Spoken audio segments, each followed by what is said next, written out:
Hello guys, welcome to my channel আর মনীষা মণ্ডল ব্লগসে তোমাদের অনেক অনেক স্বাগত ও ভালোবাসা। তো গাইজ প্রচণ্ড গরম পড়ে গেছে, সবাইকার অবস্থা গরমে খুব খারাপ। আর এইদিকে দেখো আমি ঘামতে ঘামতে ভিডিও স্টার্ট করে দিয়েছি।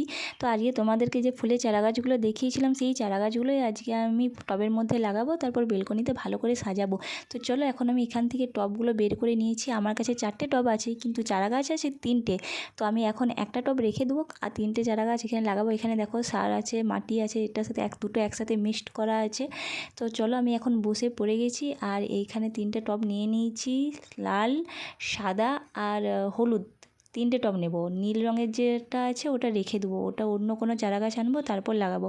তো একে একে আমি এখন মাটিটা টবের মধ্যে দিয়ে দেবো, সব 3টে টবের মধ্যে মাটিগুলো ভালো করে দিয়ে দেবো। তো চলো গাইজ এখন আমি মাটিগুলো দিচ্ছি টবের মধ্যে, একে একে 3টে টবে দিয়ে দেবো। তো চলো আমার এখন মাটি দেওয়া কমপ্লিট হয়ে গেছে। এরপর চারা গাছগুলো একে একে বসিয়ে দেবো। জানি না চারা গাছগুলো ঠিকমতো থাকবে না কী যে অবস্থা হবে বুঝতেই পারছি না। শখ করে তো কিনে এনেছি, চাইবো যেন ভালোভাবে থাকে আর ভালোভাবে যেন ফুল ফোটে। তো সবাই তো এটাই চাই, শখ করে লাগাই। তো আমিও তার জন্য এখানে রেডি করছি ভালো করে।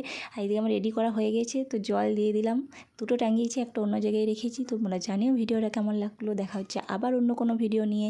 চ্যানেলটাকে সাবস্ক্রাইব করে দিও, একটা লাইক করো। চলো দেখা হচ্ছে নেক্সট ভিডিওতে। এখনকার মতো বাই বাই।